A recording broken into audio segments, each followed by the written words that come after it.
जय जगन्नाथ। आज सत्संगर प्रारंभ रे समस्ते ओंकार को जीवा। ओ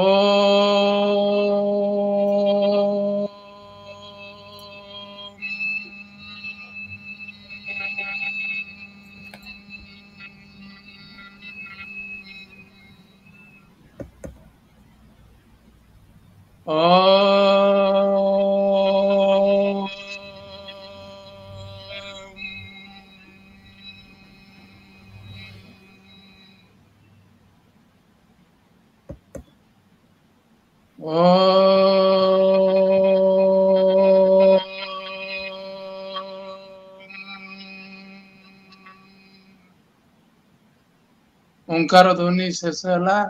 समस्त को शाब्दिक प्रणाम। जय जगन्नाथ। आमे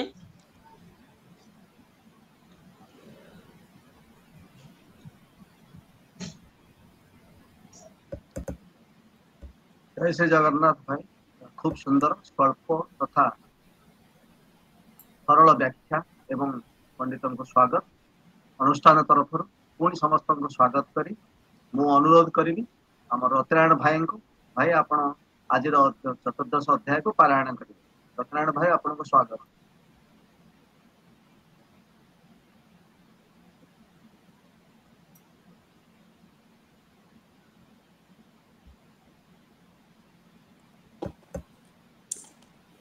ओम नमो भगवते वासुदेवाय। सर्वप्रथमे उपस्थित समस्त पंडित मंडली पादपद्म मोर आभम दंडवत प्रणाम जनाई समस्त दिव्य ज्ञान दिव्यात्मा को प्रणाम पादपद्म मोर प्रणाम आभम दंडवत प्रणाम जनाई आशीष भिक्षा मागी मु आसंतु आरंभ करिवा से भगवतीय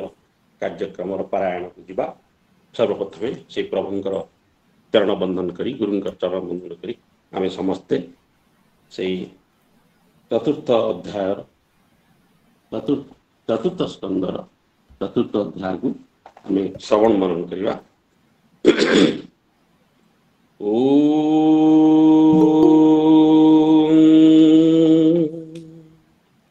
ब्रह्मानंदं परम सुखदं केवलं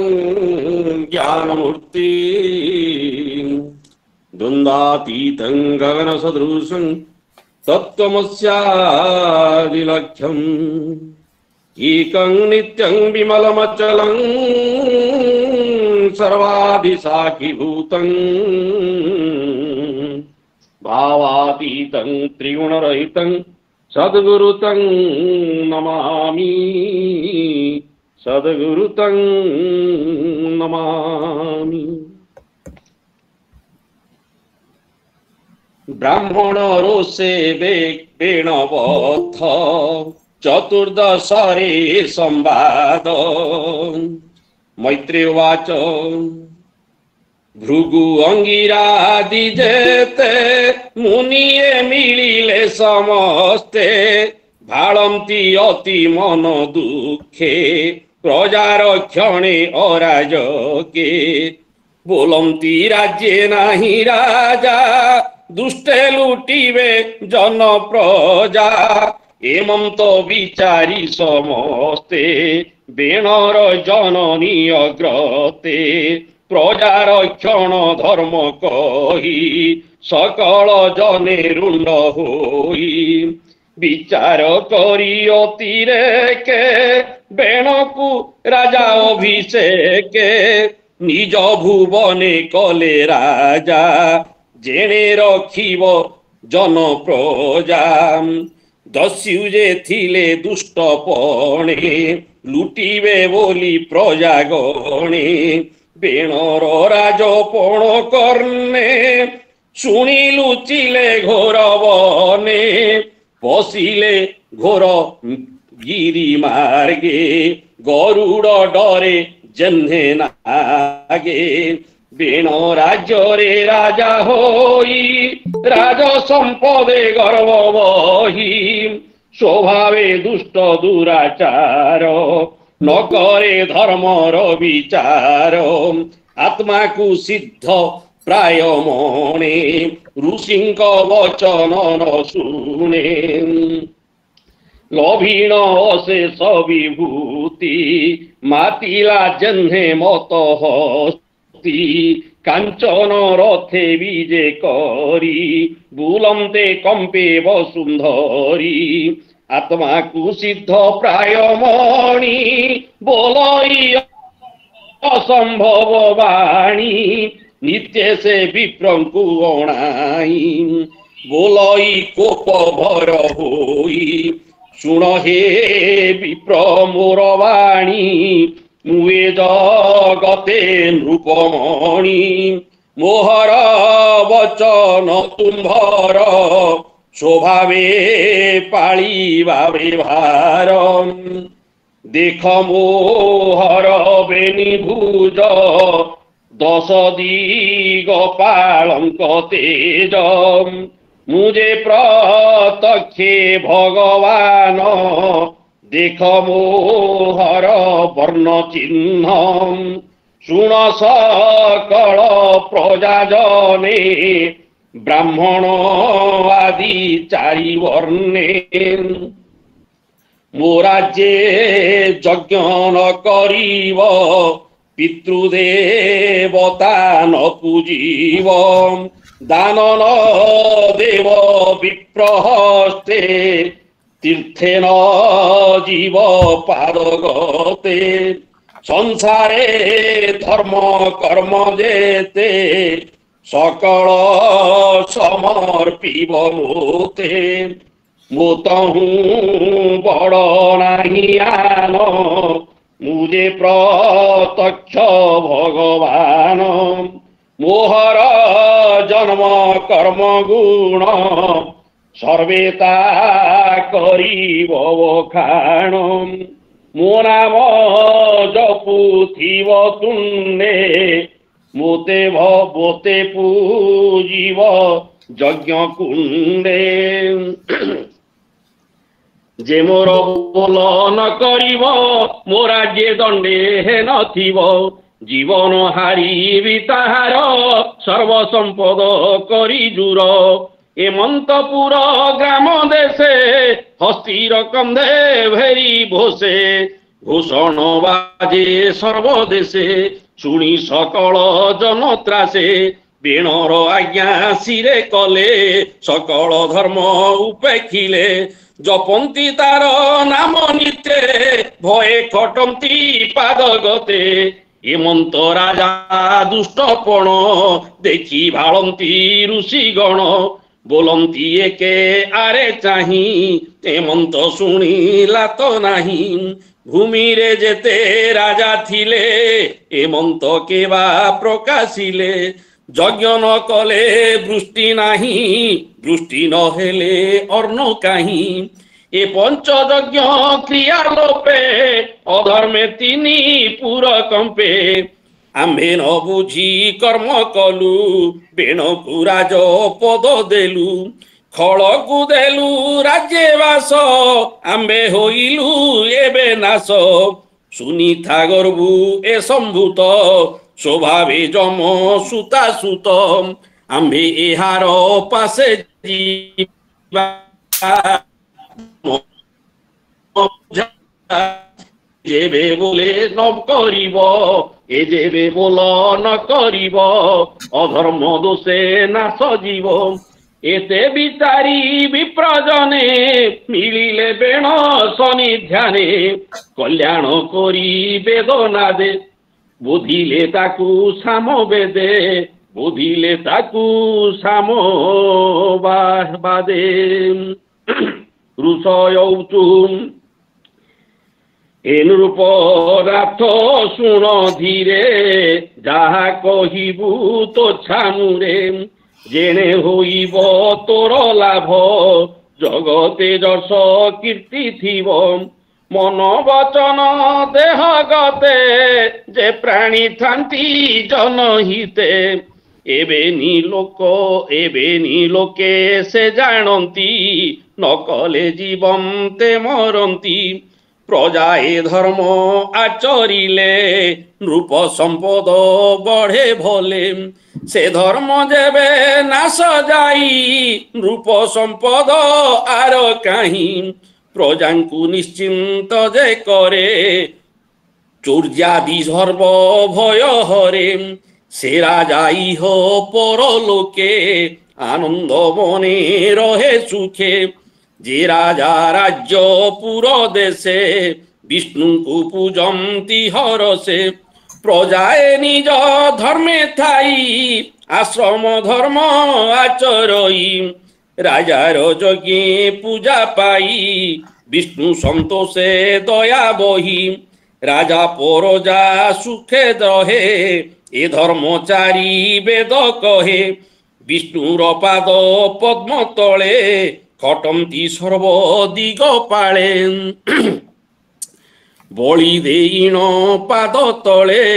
सुखे रहंती सर्वकाले से सर्वयज्ञमय हरि मनु देवता आदि करी से हरि यज्ञे हेले तोष संसारे रहिब तो जस सर्वदेवता तार देहे बसंती लोम पंक्ति प्राय से सर्वदेवमय हरि तार चरणे पूजा करी लभिबु सर्व सुख भले आंभर वाक्ये धर्म कले से हरि जेबे तुष्ट हेब किवा अप्राप्य तोर थिब सर्व समृद्धि लाभ पाई लोके जे हरिंकु भजई तू तांको अनुवर्ती होई आंभ वचन रख तुही से हरि कला देव मूर्ति यज्ञ रे ब्राह्मणे पूजंती ताहांको प्रति तो हेलेण उचित नुह राजन ऋषिंक बोल शुणी कर्णे बेण बोहिले कोप मने बेण वाच तुम्हे बाली सभी प्रजन अधर्म धर्म बोली मण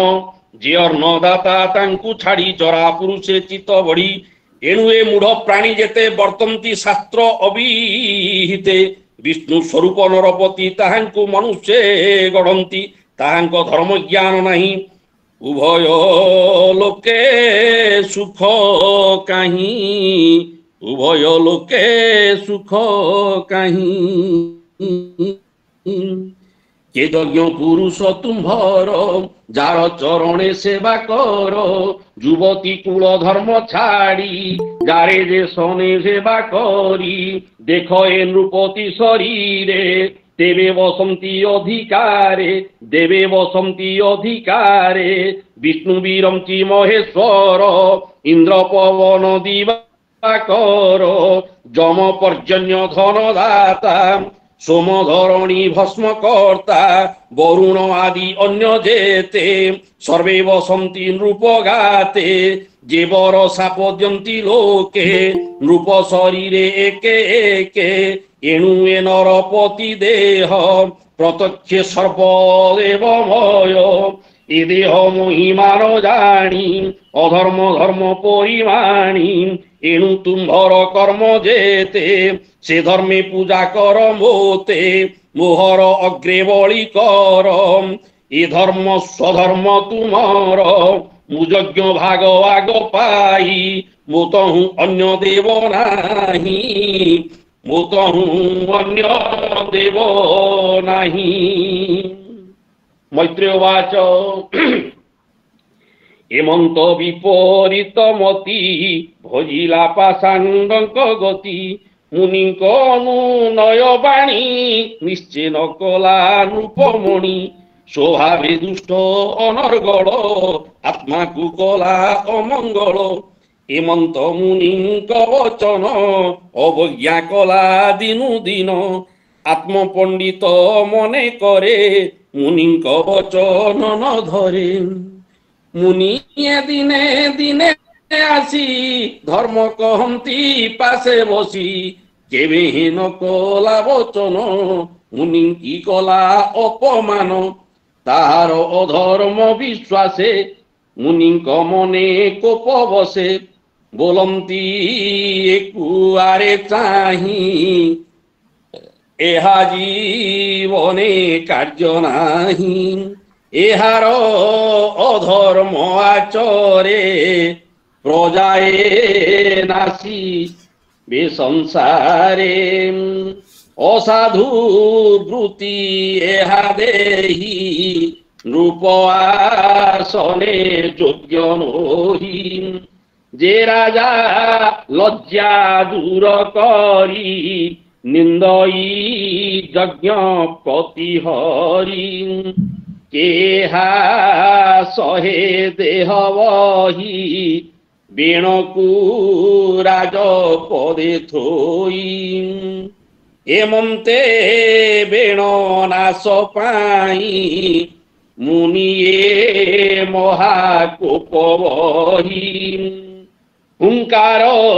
করি বেদবাণী প্রহার কলে বেণ প্রাণী অচ্যুত নিন্দা ফল থিলা তৎক্ষণে দেহু প্রাণ গলাম বেণ কুমারী বিপ্রগণে গলে সে যে যাহা ভুবনে সুনিতা পুত্রর মরণ দেখি করই বিচারণ অবশ্য এহার শরীরে পুত্র উপজীব সংসারে ওইবে প্রজাজনে সুখী এতে বিচারী অশ্রুমুখী তৈল দ্রোণী মধ্যে থই বেণর শরীর পালই হোম সময়ে এক দিনে সরস্বতীরে বিপ্রজনে নিশ্চিন্তে প্রাত স্নান করি হোমে পূজিলে নরহরি বিষ্ণুর কথা গোষ্ঠী কলে হেমন্ত উৎপাত দেখিলে শুভই মুখ রাব ঘোষ ভয়ে কম্পন্তি দশ দিশ প্রজায়ে অনাথে আতুরে পালন্তি বনগিরি ঘোরে মুনি চাহান্তি চারিদিগে ধূলি উড়ই বায়ু বেগে দুষ্টে ধাবন্তি শস্ত্র ধরি ডাকন্তি মার মার করি তাঙ্ক চরণে ধূলি বেগে আচ্ছাদি উড়ে দশ দিগে দুষ্টে লুটন্তি প্রজা ধন অদ্ভুত শুভে ঘোর স্বন মুনি এ প্রজা দুঃখ দেখি মনে হইলে গুরু দুঃখী বলন্তি কলু মন্দ কৃত্য প্রজায়ে হইলে অনাথ রাজা নথিলে প্রজা কাহি এমন্ত বলি দয়াবহী বলন্তি ব্রাহ্মণ ব্যবহার সংসারে পর উপকার সমান দৃষ্টি যে ব্রাহ্মণ শান্তি বিবেক সুলক্ষণ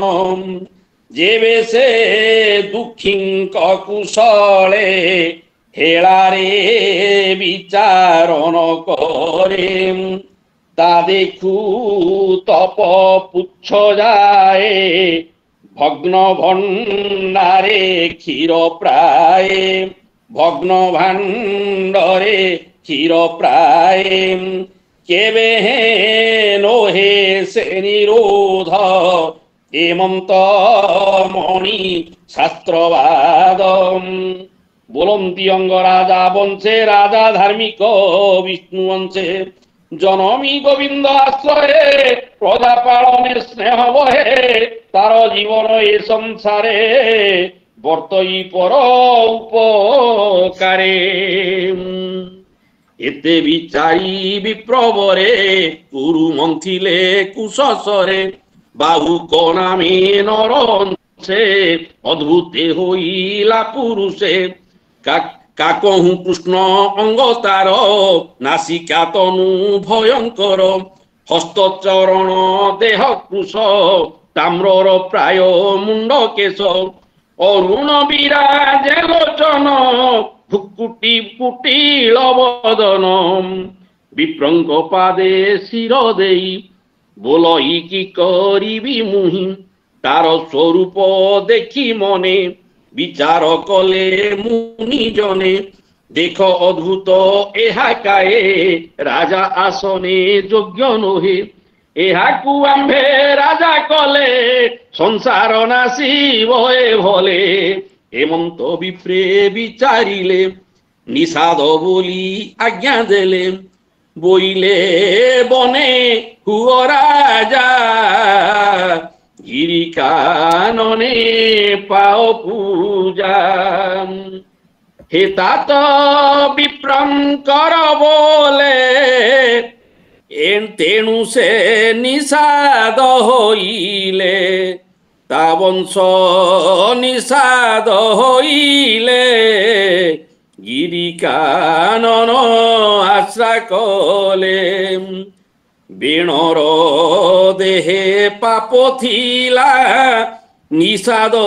रूपे बन गला निषाद रूपे बने गला बोलई दास जगन्नाथ भाषा प्रबंधे भागवत बोलई दास जगन्नाथ भाषा प्रबंधे भागवत इति श्रीमद्भागवते महापुराणे परमहंस्यां संहितायां चतुर्थस्कंदे पृथुचरिते निषादोत्पत्ति नाम चतुर्दशोध्याय पंचदशोध्याय हमें समस्ते जानिला भणी धन अर्जिले धर्म करी धर्म प्रापते नर हरि तेणु यही भगवत प्रेमी यही जीव ये मनुष्य जे जन्म को भल माने जीवन को भल पाउथुबा एवं मृत्यु को भय करुथुबा ए मनीष मानक सत्मार्गरे भगवान नियंतु तेणु मु वर्तमान आ समय विलंब न करी अनुरोध करी आजिर कथाभ्यास आम समस्तंकर प्रिय पंडित ज्ञानी गुणी डॉक्टर प्रदीप चंद्र आचार्य महादेव आपणकर यही मंच आपणकर आपण आसंतु आमको ये सत्संग को सत्मार्ग रे नियंतु जय श्री जगन्नाथ जय श्री जगन्नाथ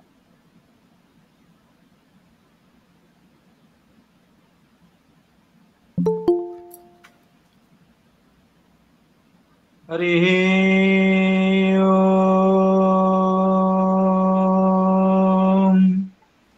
श्री गुरुभ्यो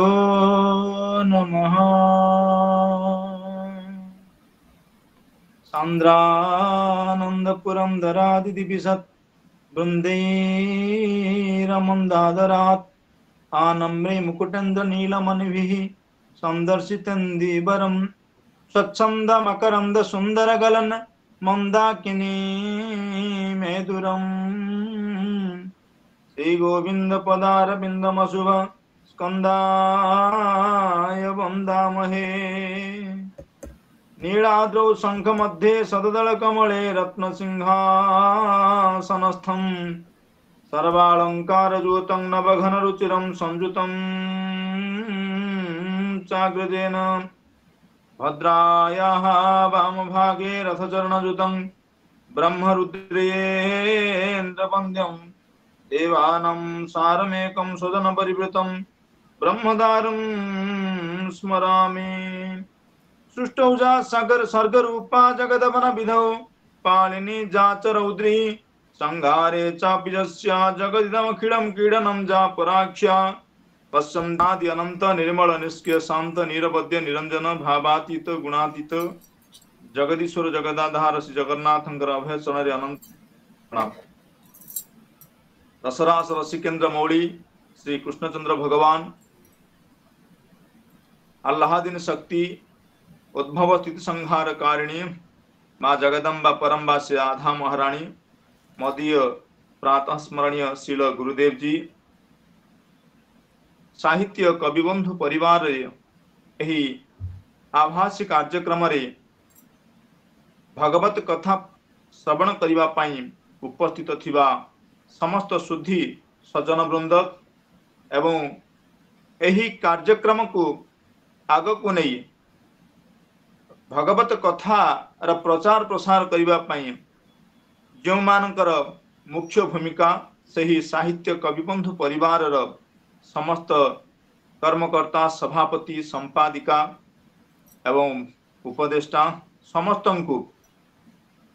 श्री प्रणाम सियाराममय सब जग जानी करो प्रणाम जोरी जुग पानी। भगवान कथा बड़ विचित्र। आमे जेतले श्रवण करिवा पई बसु मन भितर आह्लाद आसे, आनंद उद्दीपना जागरित हुए, किंतु बेले बेले कौन हुए ना आमर पूर्वार्जित कलुषता हेतु भगवत कथा श्रवण कला बेले आम भितर सिंहण सृष्टि हुएनी, आम भितर उन्मादना सृष्टि हुएनी, आम भितर भगवत प्रेम जो ताहा केबे हेले उदय हुएनी। तेणु दिने ऋषि माने प्रश्न कले जे कलौ कलुष चित्तानम नराणम पाप कर्मणम संसाराब्धो निमग्नानम अनायासेन का गति। कहले आज्ञा कहंतु सुत सौनक संवाद। सुत मुनि को पचारुछंती जे कलौ कलुष चित्तानम नराणम पाप कर्मणम ये संसार भितर समस्ते पाप कर्म निमग्न अछंती। पुण्यात्मा मानक मनरे यद्यपि भगवत चेतना जागृत हुए, किंतु आमे निजको मन करिबा जे आमे वास्तविक पुण्यात्मा नहु बोध हुए। काहेकि ना यदि भगवत कथा आम भितरे हृदय को द्रवीभूत न करुछि, तेणु से समय ऋषि माने पचारे यदि द्रवीभूत न करुछि ताले सही समय कौन कले भगवत कथा आम हृदय को स्पर्श करिबो, ये जीवर जन्मर सार्थकता रहिबो। तेणु संसाराब्धौ निमग्नानम संसार रूपक समुद्र रे आमे समस्त निमग्न अच्छे। तेणु कौन करिवा उचित, कौन धर्मटा को धर्म सर्वधर्माणम अधिक मोक्षदायक। हे ऋषि आपण कहंतु येते धर्म अछि, से धर्म भितरे केउ धर्म होछि अत्यंत मोक्षदायक। आमे से पवित्र मोक्षदायक धर्म आचरण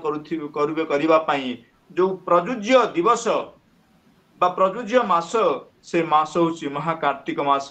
एही कार्तिक मास रे आमे भागवत कथा श्रवण करूछे। नित्य तो समस्त श्रवण करुथिबे, किंतु जो साप्ताहिक आभासी कार्यक्रम होछि से कार्यक्रम माध्यम रे आमे भगवत कथा श्रवण करूछे। तेणु ये कलिजुग जो कलिजुग भितरे जेते अच्छी भाग हमारा व्यवस्था भगवान को हरि कीर्तन सर्वादो श्रेष्ठ। कलौ नास्त्येव नास्त्येव नास्त्येव गतिरन्यथा। तेणु जेते मास अछंती कलिजुग आमर वर्तमान 12 मास भितर जो वर्षक 12टी मास रही, से मास भितर श्रेष्ठ मास होचंदी कार्तिक मास।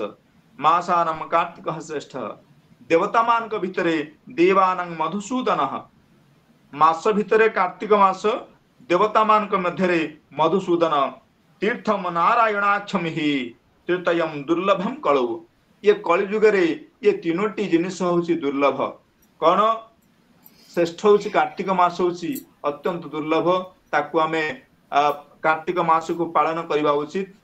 बा कार्तिक व्रत को पालन करबा उचित। द्वितीय कथा ला मधुसूदन नारायण सेवा करबा। तृतीय कथा होची जो तीर्थ अछंती श्रेष्ठ तीर्थ बद्रीनाथ, बद्रीनारायण जो आस्थान सेठी जीवा उचित। तेणु ए कार्तिक भलिया मास नाही, न कार्तिक समूह मास न कृतेन समम जुगम। जेते जुग अछि कार्तिक मास ठारो मास नाही। जुग जो रही सत्य त्रेता द्वापर कली, सत्य जुग भली जुग नाही। न वेद सदृशम शास्त्रम न तीर्थम गंगया समम। गंगा भलिया तीर्थ नाही कि वेद भली शास्त्र नाही। तेणु यही पवित्र महाकार्तिक मासरे आमे भगवत कथा श्रवण करुछे, भगवान को कथारे निमज्जित हेछे। ये होछि हमर परम सौभाग्य। काहेकि ना पूर्वार्जित पुण्य नथिले केबे हेले भगवत कथा प्राप्ति होब नाही। पूर्वार्जित पाप थिले ही भगवत कथा जन विच्युत हुए। तेणु ए पवित्र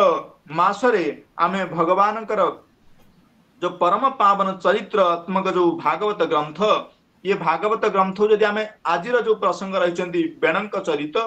तेणु बेणंक कथारे आमे आपण मान मन मध्य प्रश्न आसीबो जे भागवत रे भगवान कथा श्रवण करिबा, ये बेणंक कथा श्रवण करी हमर लाभ कोन हबो। वास्तविक जेहेतु भगवान वांग्मय मूर्ति होउछंती भागवत ग्रंथ, प्रत्येक शब्द होउछंती भगवान को कथा ये भगवान कथा ठारू अलगा नुहंती तेणु से भागवत कथा को श्रवण करने समस्त इच्छुक होइछे यह होची परम पवित्र एवं परम पावनमय कथा जहा भगवान कथा प्रसंग रे आमे आसी पहुंची साहित्य कविबंधु परिवार जो आभासी कार्यक्रम रे आज चतुर्थ स्कंदर चतुर्दश अध्याय रे पहुंचंती त्रयोदश अध्याय रे पूर्व दिवस रे गतकाली आपण मानकु श्रवण करूथिले सुंदर सुंदर साबेल शब्द संयोजना रे डॉक्टर निरंजन साहू महोदय तांकर शब्दर पटांतर नाही वर्णनार पटांतर नाही अभिज्ञता जेहेतु तांकर अछि अभिज्ञता तांकु परिचय प्रदान करिछि तांकर कथा श्रवण आपण मान करिसंती तेणु ए ध्रुवंक चरित्र ऋषि आनी आनी आमको पहुंचैथिले बेणंक पाखरे तेणु ये जो बेण भगवान जो पवित्रमय कथा भितर बेण चरित्रटी अत्यंत दुष्कर अटे अत्यंत अग्राह्यात्मक शब्द बा अग्राह्यात्मक विषय किंतु तथापि ताको आम ग्रहण करुचे कारण से बेणक ठारू जने महान पुरुषंकर उत्पत्ति होइछंती तेणु अंग राजांकर जो यज्ञर चरुरु जे जन्म ग्रहण कले से किए से होचंती बेण अंगराजांकर ओडिया आम संस्कृत रे बेन बोली कहूचे ओडिया रे बेण बोली कहूचे तेणु ये बेणंकर जन्म अंगराजांकर द्वारा कृत यज्ञर चरुरु तेणु यज्ञर चरु को जो प्रदान कले काहाकू तांकर स्त्री को प्रदान करिसंती तेणु पूर्वरु सामान्य टिके आसुची स्त्री को प्रदान कला परे स्त्री ताकू प्राप्त हेले एवं प्राप्त होला परे यज्ञ चरुरु बेणंकर जन्म आम मानक मन मध्य प्रश्न आसीबो जे यद्यपि बेणंकर यज्ञ चरुरु उत्पन्न होइछंती तथापि एपरि कलुषात्मक मनोभाव किपरिला आगे आगे हम सुनिबा गतकाली मध्य सुनिछे जो यज्ञ चरुरु उत्पन्न होइथिबा बेण तांक मन भितर कलुषात्मक भाव केमति आसिला आज्ञा आमे जतेबेले कर्म व्यक्तिर व्यक्तित्व विकास पई अनेक गुड़िए कारक रही से व्यक्तिर व्यक्तित्व विकास गोटे कारक होचन प्रारब्ध आउ गोटे कारक होचंती जन्म हला परे निजर परिवेश आउ गोटे गुरु ए समस्त कारक गुड़ाक व्यक्तिर व्यक्तित्व विकास करती एवं बंधु परिजन समस्ते किंतु जेतेबेले प्रारब्ध थाए से प्रारब्ध व्यक्ति को सुख प्रदान करे किंतु सुख प्रदान करे सत व्यक्तिर व्यक्तित्व को विकास करे नहीं व्यक्तिर व्यक्तित्व को विकास करने मुख्य भूमिका था गोटे मार से माँ आपण मान को मध्य अनेक थर कही ये माँ हो शब्दटी अत्यंत पवित्र एवं महान भगवान देखती जे प्रकृत शरीरटी मते मिलू माँ मते उत्तम माँ टे मिलू मुझे जन्म ग्रहण करी तेणु बारंबार प्रभु जन्म ग्रहण करती उत्तम माँ टे मिलले रघुनाथ सरकार आसिले उत्तम माँ टे मिलले भगवान कृष्ण आसिले उत्तम माँ टे मिलले बोली तेणु माँ जदि भल है ताले पिला भी भल हम प्रहलाद चरित्र आपण मैंने आगु को श्रवण करेंगे माँ भल पिलाटी है भल बाप राक्षस हो चलो रामायण कथार वस्तु आपण मान भी श्रवण करिसंती बापा भल किंतु माटी भल नुह रावण माँ भल नुह राक्षसी तेणु ताठार जन्म ग्रहण कले बा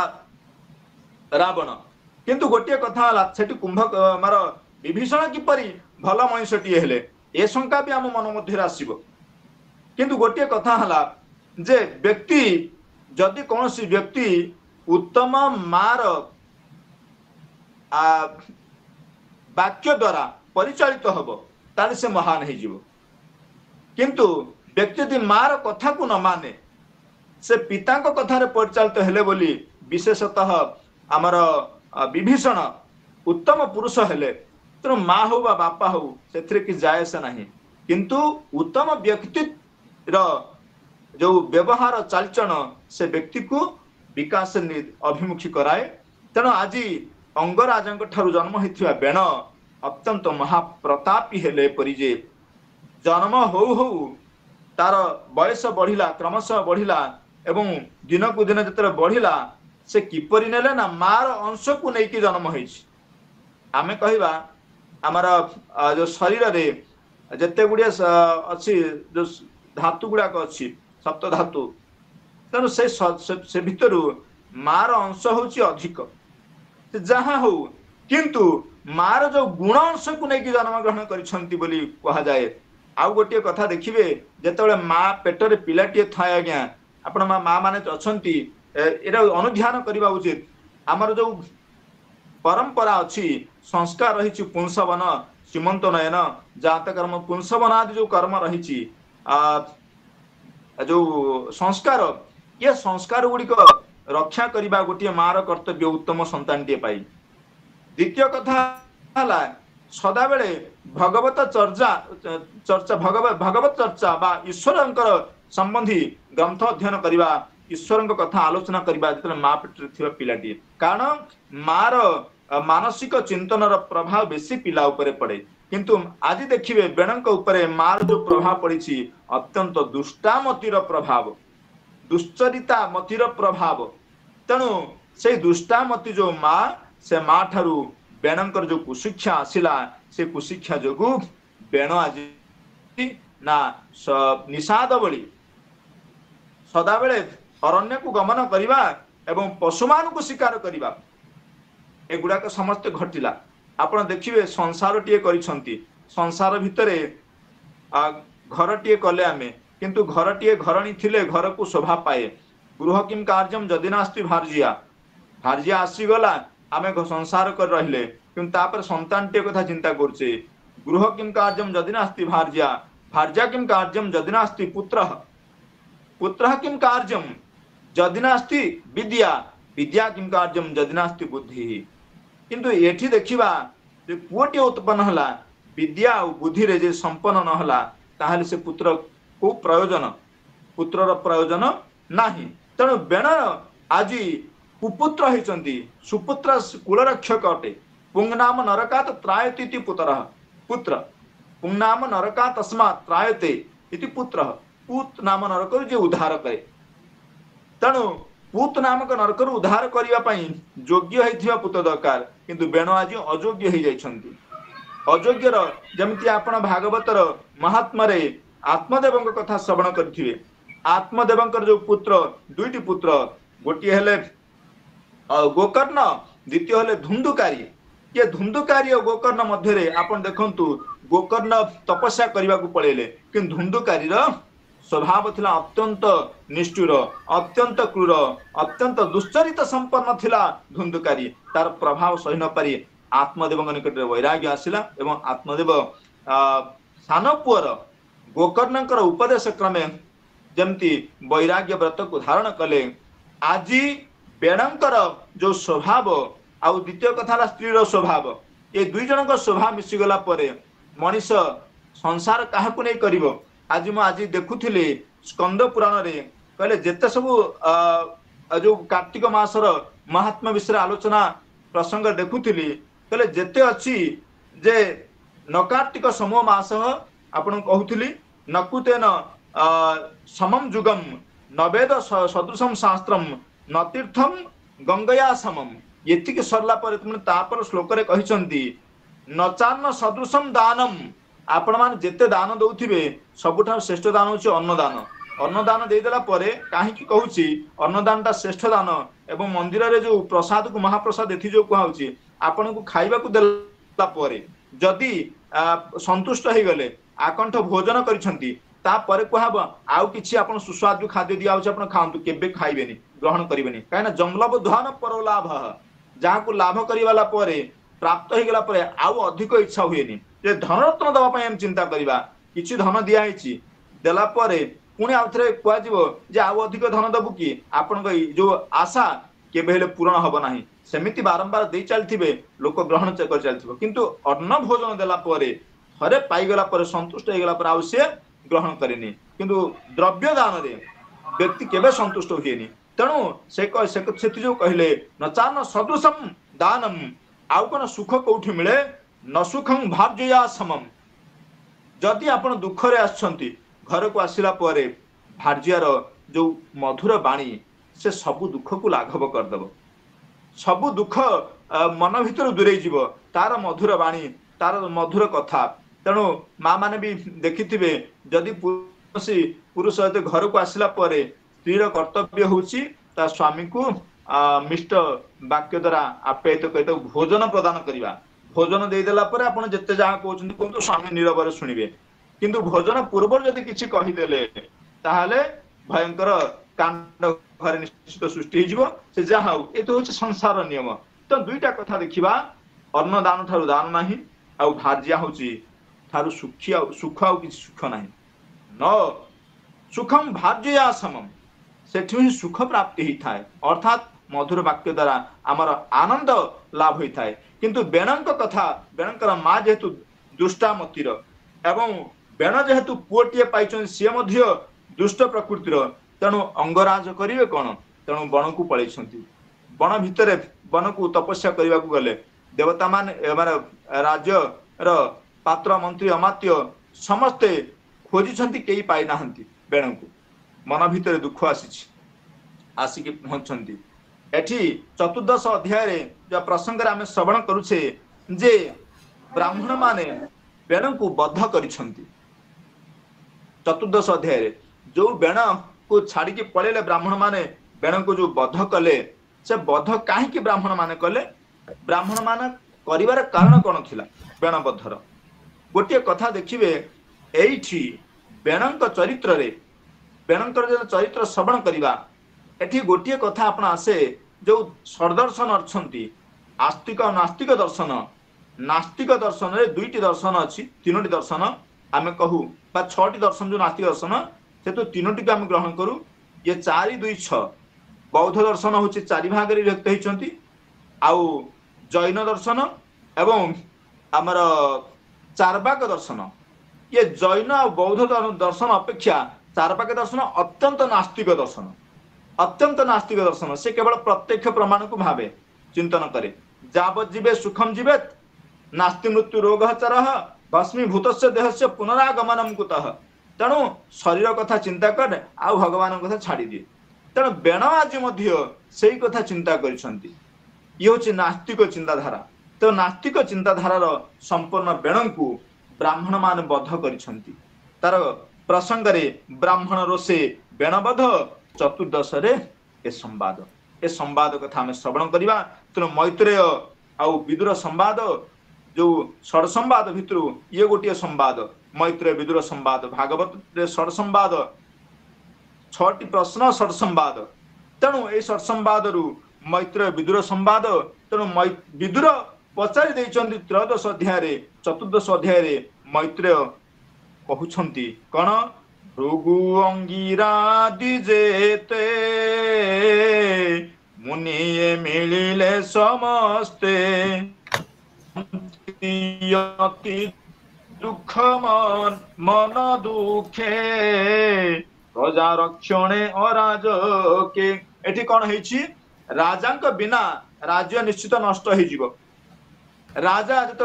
अंगराज जो गृहत्याग कर प्रव्रज्य पलि गले जिते से वैराग्य कि पलैले बहु खोजा खोजी कला पाइले ना से भृगु अंगिरादि मुनिमान चिंता कर दुख मन रे प्रजा सुरक्षा केमती हम राजा बिना तो प्रजा सुरक्षा हो पार ना। तेणु राज्य बहुत बुलिले किंतु एटा मन मन चिंता करुछंती जे अंगराज सिना पलि गले किंतु पुत्र अछंती किए ना बेण बोलंती राज्य नाही राजा दुष्टे लुचिबे लुटिबे जन प्रजा। जेतेबेले राजा नथिबे सेतेबेले दुष्ट माने बा चौर माने चौर वृत्ति आरंभ करिबे। जेते अन्याय अत्याचार सब बढ़ी जीव अराजक बढ़िले साधारण जनता बहु क्लेश भोग करिवे। तेने एक कथा ऋषिमुनि मानक मन चिंतन आसिला। तेमे एमंते विचारी समस्ते बेणर जननी अग्रते प्रजा रक्षण धर्म कही सकल जने रुंड होई विचार करियतिरे के बेण को राजाभिषेके। तेणु माँ को कहले बेण राजन को माँ को जे आपणकर पुत्र को राज सिंहासन बसैवा दरकार। दुष्टामती जड़े राज सिंहासन बसिबो युवराज हो सारा पर राज सिंहासन बसिबो। युवराज अवस्था समस्त राजनैतिक विद्या शिक्षा करने उचित समस्त शास्त्र अध्ययन करने उचित किंतु शास्त्रादि अध्ययन विरत होई ଯେ ଶିକାରୀ ମାନଙ୍କ ଭଳି ସଦାବେଳେ ମୃଗୟାରେ ଦିନ ଅତିବାହିତ କରିଥିଲା, ଯିଏ ପଶୁ ନିରୀହ ପଶୁ ପକ୍ଷୀ ମାନଙ୍କ ଜୀବନକୁ ମାରି ଆନନ୍ଦ ଅନୁଭବ କରୁଥିଲା, ତାକୁ ରାଜା କରିବା ପାଇଁ ଚିନ୍ତା କରୁଛନ୍ତି। କାରଣ ନା ଯେତେବେଳେ କୌଣସି ରାଜା ନାହାନ୍ତି ସେତେବେଳେ ନାହିଁ ମାମୁଁ ଠାରୁ କଣା ମାମୁଁ ଭଲ, ଏଇ ନ୍ୟାୟ ଯେମିତି ଆମ ଓଡ଼ିଆରେ ଅଛି, ସେଇ ନ୍ୟାୟରେ ତାଙ୍କୁ ଗ୍ରହଣ କରିବା ପାଇଁ ଚିନ୍ତା କଲେ ସମସ୍ତ ଋଷି, ଭୃଗୁ, ଅଙ୍ଗିରାଦି ଋଷିମାନେ ଏବଂ ମାଙ୍କ ପାଖରେ ଯାଇକି ନିଜର ମତ ଉପସ୍ଥାପନ କରିଛନ୍ତି। ବେଣଙ୍କୁ ଅଭିଷେକ କଲେ। ବେଣ ଯେତେବେଳେ ଅଭିଷେକ ହେଇଗଲେ ତା ନିଜ ଭୁବନେ କଲେ ରାଜା, ଯେଣେ ରଖିବ ଜନ ପ୍ରଜା। ବେଣଙ୍କୁ ରଖିବା ରାଜା କରିବାର ଉଦ୍ଦେଶ୍ୟ ହେଉଛି କେବଳ ଜନତାଙ୍କର, ଜନସାଧାରଣଙ୍କର, ଯୋଉ ପ୍ରଜା ମାନଙ୍କର ସୁରକ୍ଷା, କେବଳ ଆଉ କିଛି ନାହିଁ। एकथा केउमाने चिंता करती सदाबले ऋषि मुनि ब्राह्मण माने ही चिंता करती, प्रजा रक्षण समस्त सदाबले चिंता करती। तेणु आज अंगिरादि ऋषि माने मध्य प्रजा रक्षण पई चिंता करिसंती। ता पर परे काईकि न दस्यु जे थिले दुष्ट पणे लुटिबे बोली प्रजा गणे, बेणर राजकर्म पण कर्मे करने शुणी लुचिले घोर बने। जेतेबेले अंगराजंकर विदाय परे दस्यु माने दुष्ट माने जो प्रभाव बढ़ी थिला सेतेबेले जेतेबेले शुणी देले जे बेण राजा हेले सेतेबेले सेमान जाय कि बण भितर लुचिले। तार कारण ना सबुठारु नृशंस जदि केही थाए से होचंदी बेण राजा। कथा कथा के जे माने मृत्युदंड देवा, तेणु दस्यु माने जाय कि बण भितर पसी गले एवं पशिले घोरगिरी मार्गे गरुड़ डरे जेन्हे नागे। बेण राज्य रे राजा होई राज संपदे गर्भ बही, स्वभावे दुष्ट दुराचार न करे धर्मर विचार। तेणु समस्त ऐश्वर्य प्राप्त हो गला। मूर्ख वास्तविक राजा बेण होचंती गोटे मूर्ख स्वभावर।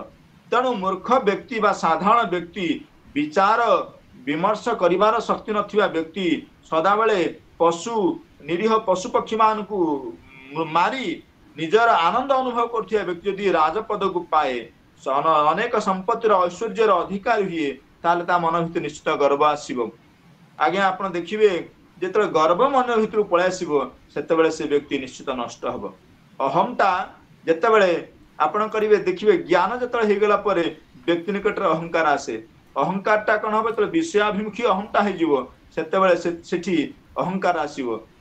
अहमता जेतेबेले आत्माभिमुखी हो सेतेबेले अहंकार रहिबनी। से अहमता होची वास्तविक अहम अर्थात भगवत संबंधी अहम से जहाँ तेणु आज अहंकार उत्पन्न होती कारण विषया को से देखुची बाह्याभिमुखी होती। जीवर मन जो आम अंतःकरणटा सदाबले अंतः अभिमुखी हवा दरकार, इंद्रिय अभिमुखी हवा दरकार नुह। किंतु बेण राजा इंद्रिय अभिमुखी हो गला सेतेबेले अहंकार आसिला। तेणु जेतेबेले अहंकार आसीबो गर्व आसीबो कौन हम ना राजा संपदे गर्व बही। तेणु कौन कला आत्मा को सिद्ध प्राय मणे ऋषि वचन ऋषि वचन न शुणे। तेणु जेतेबेले राजसभा कला राजसभा बेण राजा जो पात्र अमात्य एवं मंत्री मानक सहित बसिकी रहंती एवं जो राजसभा समस्तंकर उपदेश को ग्रहण करने उचित। कारण निजर उपदेश निज इच्छा अनुसार किसी करने उचित नुह, मंत्री मानकर उपदेश को ग्रहण करने उचित। किंतु राज संपद मदरे गर्वी होई आज बेण कौन कर ऋषि मान वचन को मध्य प्रत्याख्यान कर ऋषि मान वचन को शुणिने श्रवण करिने। लभिण शेष विभूति मातिले जन्हे मद हस्ती कांचन रथे विजय करी बुलिले कंपे वसुंधरी। बुलंत आत्मा को सिद्धि प्राय मणि बोलई असंभव वाणी। तेणु लभई अशेष विभूति लभिण अशेष विभूति मातिला जेन्हे मत हस्ती। से तार उन्मत्त होकर तार कार्य कर चलला, मन इच्छा कर चलला। जेमती मत हस्ती कहा को खातिर करेनी, कहा कथा श्रवण करेनी, सही परि से कर चलला। एवं कांचन रथे विजय करी बुलंते कंपे वसुंधरी। सुवर्ण कांचन कहले सुवर्ण, सुवर्ण रथर विजय करी आज बेण राजा चारिआडे भ्रमण करुछि एवं निजको भाबुछि मुहुछि सिद्ध। निजको सिद्ध बोली मन करी आज बेण कहा कथा श्रवण करुनी एवं बोलई असंभव वाणी। जो कथा को से उपस्थापन करुछि ताहा असंभव अटे अर्थात कौनसी वास्तविक कथा जहाँ जगतर मंगल कथा जहाँ प्रजांकर मंगल कथा से कथा कहे नहीं जहाँ ता मन को आसे से कहे तेणु एथि जो कौन है ना विप्र माने चिंता मन भीतर चिंता करुछंती जे कौन करा जीवो नित्य से विप्रंकु अणाई बोलई कोप भर होई सुन हे विप्र मोर वाणी मुए जगते नृपमणि कहले हे ब्राह्मण माने ब्राह्मण डाकिछि डाकिकी से मानक बुझौछि जे ब्राह्मण माने तम माने चिंता कर जे मत सुन जे जगत रे नृप होछि मोहर वचन तुम्भर स्वभाव पालिबा व्यवहार तमे मते कण उपदेश दउछ मु जहा उपदेश दउछि तुमे ताकू पालिबा उचित काहे ना मु जे राजा तुम माने मो प्रजा देख मोहर वेनी भुज दश दिग पालंक तेज करे ए जो भुज दुटी अछि दश दिग पालंकर ये तेज होछि मोर भुज दश दिग पाल बोली कौन देवता नाहंती मो भुज होछि दश दिग पाल एवं मुझे प्रत्यक्ष भगवान देख मोहर वर्ण चिन्ह निजको प्रत्यक्ष भगवान बोली कहिछि कारण मु आपन को पूर्वरु कहूथिली चारवाक दर्शन रे राजा को ईश्वर बोली कहा जाए राजा ही होचंदी सर्वश्रेष्ठ ईश्वर मोक्ष कहले समानक चारवाक दर्शन में मोक्ष बोली किछ नाही देहपात बा देहर विनाश ही होछि मोक्ष देह नष्ट हो गला परे जीवर जन्म हुएनी आमे जन्म मरण कथा आमर आस्तिक दर्शन रे वैदिक दर्शन रे अछि किंतु नास्तिक दर्शन नाही जन्म मरण कथा विशेष करी चारवाक दर्शन रे जन्म मरीगला परे देहपात हो गला पर जीवर सब मोक्ष हो जाए बोली कहा जाए तेणु सेठी राजा होचंदी सर्वनिर्विशेष ईश्वर तेणु कहले ब्राह्मण आदि चारि वर्ण सुन सकल प्रजा जने ब्राह्मण आदि चारि वर्णे मोरा जे यज्ञ न करिवो पितृ देवता न पूजिवो कहले देख हे ब्राह्मण माने कहीं आमे जेतेबेले यज्ञ करू ये यज्ञ रे देवता माने संतुष्ट हुअंती भगवान को आमे प्रदान करछु खाद्य भगवान पांति ने आज्ञा जदि आमे भगवान पांते आमे भगवान को दियंतेनी किंतु भगवान कर मुख होचुनी अग्नि भगवान को बा देवता मान को मुख होचुनी अग्नि तो अग्नि रे आमे प्रदान करूछु से पदार्थ देवता को प्राप्त हुए किंतु यज्ञ कला परे से देवता को प्राप्त होला पर देवता माने संसार को पालन करंती आज बेण कहउछंती जे मो राज्य रे यज्ञ करिवो नाही कि पितृमान को उद्देश्य रे पितृ देवता को पूजा करिवो नाही बा ब्राह्मण मान को दान दबनी तीर्थ तीर्थ न जीव पादगते एवं केही तीर्थ भ्रमण मध्य करिवनी तेणु संसार धर्म कर्म जेते सकल समर्पिब मते जहाँ करिवार अछि मते अर्पण कर अर्थात यज्ञ करिवो मो नार यज्ञ कर भगवान को नार यज्ञ करनी जदि पूजा करिवार अछि मते पूजा कर जदि तीर्थ जीवार अछि मो पाखरे से शरण पस जदि दान देवार अछि मते ही दियो मु होच सर्वस्व तेणु संसार धर्म कर्म जेते सकल समर्पिब मते मत हूँ बड़ नहीं आन मुझे प्रत्यक्ष भगवान कहले मु होच प्रत्यक्ष भगवान तेणु तम माने आउ किछि करनी मोहर जन्म कर्म गुण सर्वेता करिब बखाण मो नाम जपुथिब तुंडे मते पूजिब यज्ञ कुंडे आज्ञा एठी देखिबे जे से कहूछि यज्ञ कुंड रे मते ही पूजा कर मोर नाम जप कर एक कथा दिने आसीथिला मध्य आपण माने को सूचेबे को चाहे जे राजा कलिंग आपण अंग कथा सुनिथिले कलिंग बोली जने राजा थिले से कलिंग राजांकर राज्य रे सप्तर्षि जेतेबेले आसी यज्ञ करिसंती माने भगवान का नाम नै छंती सेतेबेले कलिंग राजा एते दुष्ट दुराचारी थिले जे भगवान का नाम को सुनिबा पई से प्रस्तुत नथिले करे जदि तमे मो राज्य रे छ ताले मोर नाम गुणगान कर भगवान का नाम गुणगान करिनो नाही तेणु से भगवान से मानकु नहीं जाइथिले और तो कलिंग राजा तंकु मारी माने तंकु कष्ट दबारु भगवान से मानकु नैथिले एवं वैकुंठ रे सप्तर्षि सेई दिन ठारू भगवान गुणगान करुथिले एवं तुम्बु ऋषि आसी भगवान गुणगान तर करिया को आछंती गीत गाइबा पई तापरे लक्ष्मीकर जन्म प्रसंग आपण देखिबे जो सीता रूप रे जन्म ग्रहण कले छोटे सुंदर प्रसंग अछंती आपण अद्भुत रामायण रे जे सप्तर्षि को से समय रे जो तुम्ब ऋषि सुंदर बिना वाद्य बजई सुंदर गीत गान करिसंती तांको अणदेखा करिसंती के लक्ष्मी लक्ष्मी अणदेखा करिरो अभिशाप देइसंती अभिशाप रे से जन्म हेले बोली गोटे अद्भुत रामायण ने लक्ष्मी रूप रे जन्म हेले से तीनोटी अभिशाप देले जे जेहेतु तुम्बा ऋषि की बेखात्री करचंती तेणु तुमे राक्षसी हेकी जन्म हब लक्ष्मी माँ मागिले जे सत कथा आपण अभिशाप देले किंतु मो राक्षसी गर्भरे जन्म हेबी किंतु ब्राह्मण रक्त रे जन्म हेबी अजनी संभूता हेबी तेणु ये तीनोटी सुंदर प्रसंग केतेबेला हम आलोचना करिबा जाहु लक्ष्मी किपरि अजनी संभूता हेले एवं किपरि आमर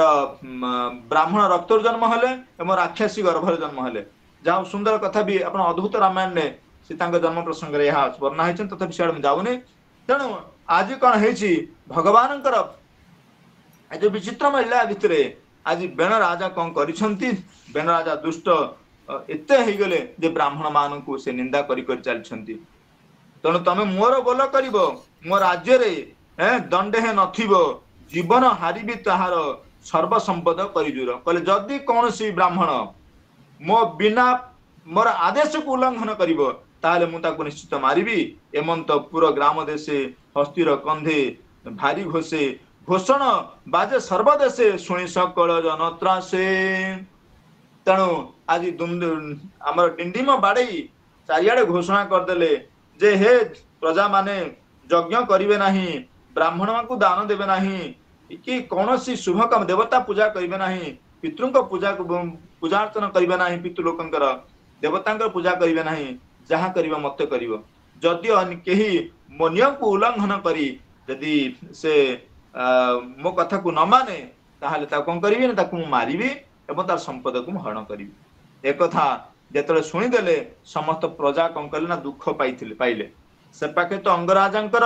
अभाव रे दुख पाउथिले चोर तस्कर माने बढ़िथिले आज राजा हैला पर मध्य बेण को पाइला पर राजा रूप रे मध्य ताक मन भितर से दुख आसीगला कहिथिले नथिला बरम भल थिला एबे आसिया मु दुख देला तेणु बेण आज्ञा को शिर धार्य रूप रे ग्रहण करी सकल धर्म उपेक्षिले तेणु समस्ते धर्म को परित्याग कले आपण देखिबे सप्तभी धार्यते मही गोभी विप्रेश्य वेदेश्य सतिभी सत्यवादिभी अलुब्धि दानशीलेश्य सप्तभी धार्यते मही गोरुमान द्वारा विप्रमान द्वारा वेद द्वारा गोभी विप्रेश्य वेदेश्य सती सती नारी द्वारा सत्यवादी पुरुषों द्वारा एवं अलुब्ध ही लोभ शून्य पुरुष द्वारा दानशील व्यक्ति द्वारा ये जगत प्रतिष्ठित होकर रहे यदि एगुड़ाक बंद हो अन्याय अराजक निश्चित बढ़ समस्ते धर्म कार्य निरत हे ये धरिकी रखे धर्म धारणात धर्म रीत्याहु धर्म धारयते प्रजा तेणु जे धारिकी रखे सी हूँ धर्म धर्म कौन करे ना धर्म धारयते प्रजा प्रजा को धारण करे धर्म आमको तेणु प्रजा सुरक्षा प्रदान करे प्रजा को धर्म धर्म जो उपेक्षा होची तापर कौन कर जपंती तार नाम नित्य भय खटंती पादगते समस्ते बेण राजा पाद सेवा करिसंती एवं ते राजा दुष्टपण देखी भालंती ऋषिगण बोलंती ये कुआरे चाही एवं तो शुणिला तो नाही एक कथा ब्राह्मण मान बा ऋषि मान चिंता कले जे वास्तव रे आमे जो राजा को रखी जे राजा हेले ये समाज रु बा जो शत्रु मानकर जो भय दस्यु मानकर भय प्रजा मान को उत्पीड़न भय ये भय उद्धार हम किंतु आज उल्टा हला ताकू राजा करी मध्य से प्रजा मान दुख रे जीवन यापन करुछंती कौन करिवा भूमि रे जेते राजा थिले एमंत केबे प्रकाशिले जेते राजा अछंती भूमि रे एमितिया राजा केही नाहंती एमितिया राजा को हम प्राप्त हेकरी आमे बहुत दुखी कहीं ना यज्ञ न कले वृष्टि नाही आपण देखिए गीतार भी सही कथा कहुई यज्ञात भवति पर्जन्य पर्जनाद अन्न संभव अन्नाद भवन्ति भूतानि यज्ञ कर्म समुद्भव कहुई यज्ञात भवति पर्जन्य यज्ञ रु वर्षार सृष्टि हुए पर्जनाद अन्न संभव अन्नाद भवन्ति भूतानि अन्न रु भूत अर्थात प्राणी मान बंचंती एवं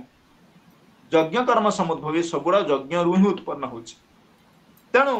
वृष्टि जदि नहला अन्न हबनी अन्न जदि नहला पंचयज्ञ प्रक्रिया लोप हो जो पंचयज्ञ कथा कह स्वाध्याय ज्ञान यज्ञ ज्ञान यज्ञ पितृयज्ञ देवयज्ञ अतिथि यज्ञ जो बा नृ यज्ञ अतिथि पूजन तेणु एम जो पांच यज्ञ कथा कह जाइछि ए पंच यज्ञ तो लोप हो जीवो ताले व्यक्तिर व्यक्तित्व विकास होबा नाही प्रजा मानकर जो प्रजांकर जो सौष्ठ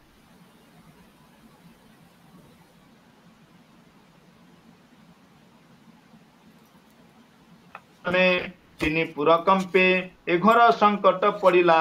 उभय लोकनाश गला आंबे आकु राजा कलु सर्प को क्षीर पियाइलु ऋषि मान चिंता कले जे केमिति ना अहिरेव पयो पोषः पोषकस्या पेनार्थ भूत पहले साप को जमती विष पियाइले से साप विष पियाइथिबा लोक को ही दंशन करे साप पियाइथिबा विष क्षीर क्षीर पियाइथिबा व्यक्ति की ही दंशन करिया मध्ये पोछाय नाही तेणु आज ऋषि मान चिंता करछंती आमे ताकू राजा कलु बेण आज आमर विनाश करौछि तेणु एथि कहले सर्प को क्षीर पियाइलु जे सर्पे जेने से जेने बड़े अति घरे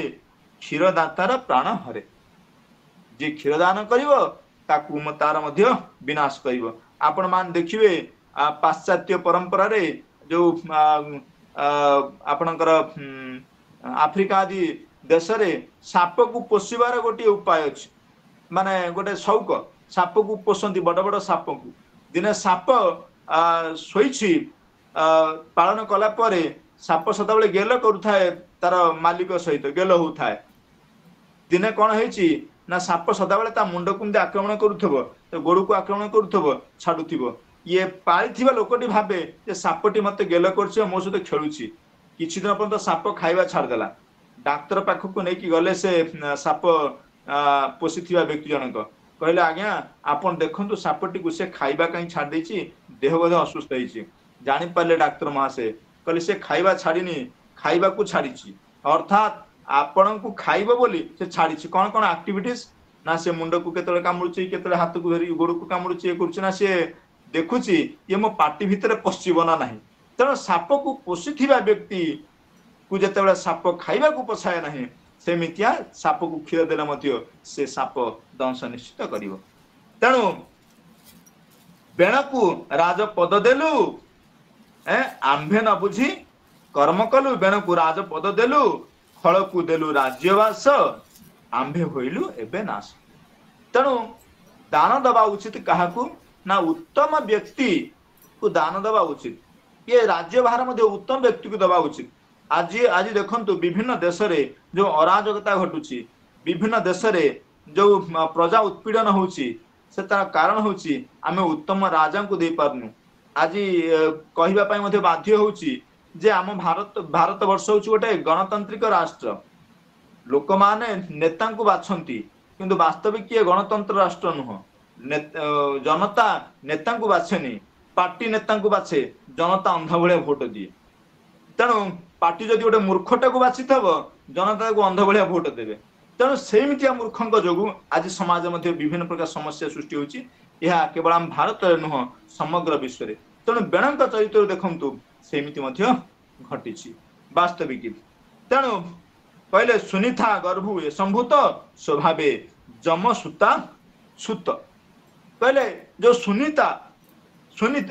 होउछंती किए ना अंगंकर जो स्त्री सुनीता से होउछंती बेणंकर मा सी के ना जमंकर झियो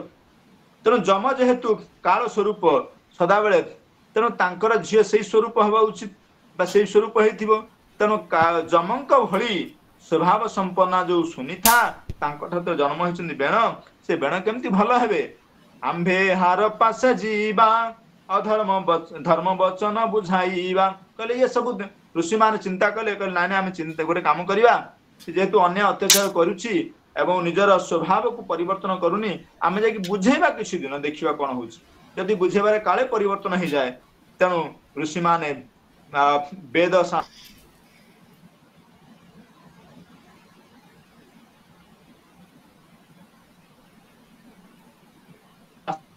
पहुंचंती ऋषि मान कहले हे नृप नाथ सुण धीरे ଯାହା କହିବୁ ତୋ ଛାମୁରେ ଯେଣେ ହୋଇବ ତୋର ଲାଭ ଜଗତେ ଯଶ କୀର୍ତ୍ତି ଥିବ। ଯେତେବେଳେ ବେଣଙ୍କ ନିକଟରେ ପହଞ୍ଚେ ବେଣ ପଚାରିଲେ ଆପଣ ମାନେ ଆସିବାର କାରଣ କଣ? ସେ କହିଲେ ଆମେ ଏମିତି କଥା ତତେ ବୁଝେଇବୁ ତତେ କହିବୁ ଯାହା ତୋର ଯଶ କୀର୍ତ୍ତି ଲାଭ ହବ। ତେଣୁ ମନ ବଚନ ଦେହ ଗତେ ଯେ ପ୍ରାଣ ଥାନ୍ତି ଜନହିତେ। ଗୋଟିଏ କଥା ମନେ ରଖ ବେଣ, ଯିଏ ଲୋକମାନଙ୍କ ହିତରେ ସଦାବେଳେ ଥାଏ ସିଏ ହଉଛି ତାର ଯଶ କୀର୍ତ୍ତି ଲାଭ ହୁଏ। ନ କଲେ ଏବେନି ଲୋକେ ସେ ଜିଣନ୍ତି ନ କଲେ ଜୀବନ୍ତେ ମରନ୍ତି। କହିଲେ ଯଦି ଲୋକମାନଙ୍କ ହିତ କଥା କେହି ଚିନ୍ତା କରୁନି ତାହେଲେ ଜି ଥାଉ ଥାଉ ସେ ମୃତ ପ୍ରାୟ। ଯଦି ଲୋକମାନଙ୍କ ଜନସାଧାରଣ କଥା ଚିନ୍ତା କରୁଛି ସେ ଇହ ଲୋକରେ ସୁଖ ଲାଭ କରେ ଏବଂ ପରଲୋକରେ ମଧ୍ୟ ପୁଣ୍ୟ ଲାଭ କରିବ। ତେଣୁ ପ୍ରଜାଏ ଧର୍ମ ଆଚରଣ କରିଲେ ଆମର ରାଜାଙ୍କର ମଙ୍ଗଳ ହବ। ଆପଣ ମାନେ ଦେଖିବେ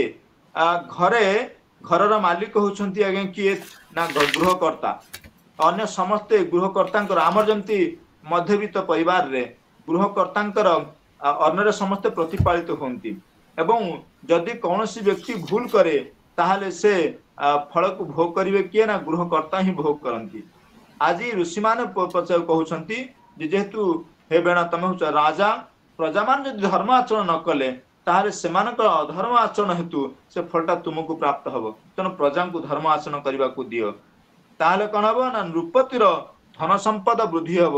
ଯଶ କୀର୍ତ୍ତି ବୃଦ୍ଧି ହବ। ସେ ଧର୍ମ ସେ ଯେବେ ଧର୍ମ ନାଶ ଯାଇ ନୃପ ସମ୍ପଦ ଆର କାହିଁ। କହିଲେ ଧର୍ମଟା ଯଦି ନଷ୍ଟ ହେଇଗଲା ନୃପର ସମ୍ପଦ ରହିବ କିପରି? ରହି କିଛି କାର୍ଯ୍ୟ ନାହିଁ। ତେଣୁ ପ୍ରଜାଙ୍କୁ ନିଶ୍ଚିନ୍ତରେ କଣ ହବ ନା ଚୌର୍ଯ୍ୟାଦି ସର୍ବ ଭୟ ହରେ। ପ୍ରଜାଙ୍କୁ ନିଶ୍ଚିତ ସେ କରେ। କହିଲେ ରାଜାଙ୍କର ଅଧର୍ମପଣ ହେତୁ ବା ପ୍ରଜାମାନଙ୍କର ଅଧର୍ମ ଆଚରଣ ହେତୁ ରାଜାଙ୍କର ଅଧର୍ମ ନିର୍ଦ୍ଦେଶ ହେତୁ ସେଠି କଣ ହବ ନା ଚୋର ମାନଙ୍କର ପ୍ରଭାବ ବଢିବ। ପ୍ରଜାମାନଙ୍କ ଯୋଗୁ ପ୍ରଜାମାନେ ତ ଦୁଃଖ ଭୋଗ କରିବେ ଏବଂ ତାର ପରିଣାମ ସ୍ୱରୂପ ରାଜା ମାନେ ଇହ କାଳରେ ନା ସୁଖ ଲାଭ କରିବେ ନା ପରକାଳରେ ସୁଖ ଲାଭ କରିବେ। ତେଣୁ ଯଦି ସେ ପ୍ରଜାମାନଙ୍କ ସୁଖ କଥା ଚିନ୍ତା କରନ୍ତି, ଧର୍ମ ଆଚରଣ କଥାକୁ ଉପଦେଶ ଦିଅନ୍ତି, ତାହେଲେ ସେ ରାଜା ଇହ ପରଲୋକେ ଆନନ୍ଦ ମନେ ରହେ ସୁଖୀ। କହିଲେ ସେ ହିଁ ସୁଖ ରହିବ ଯିଏ ପ୍ରଜାଙ୍କ ଦ୍ୱାରା ବା ପ୍ରଜାଙ୍କୁ ଧର୍ମ ମାର୍ଗରେ ଗତି କରେଇବ। ପ୍ରଜାଙ୍କୁ ଯଦି ଅଧର୍ମ ଗତି କରେଇବ ତାହେଲେ ସେ ରାଜା ପ୍ରଜାମାନଙ୍କୁ ନଷ୍ଟ କରିବା ସହିତ ନିଜେ ମଧ୍ୟ ନଷ୍ଟ ହୁଏ। ଯେପରି ଆପଣ ଦେଖିବେ ଜଣେ ନଷ୍ଟ ହେବା ସହିତ ଅନ୍ୟକୁ ନଷ୍ଟ କେମିତି କରେ। ଆମେ ଦେଖିବା ପାଣି ମଣ୍ଡ ଅଛି, ମଣ୍ଡ ଯେତେବେଳେ ପାଣି ଅଛି ସେଠି ଆମେ ବ୍ଲିଚିଂ ପାଉଡର ପକେଉଛୁ। ବ୍ଲିଚିଂ ପାଉଡର ସେ ଗୋଟେ ମଣ୍ଡ, ପାଣି ହଉଛି ମଣ୍ଡ।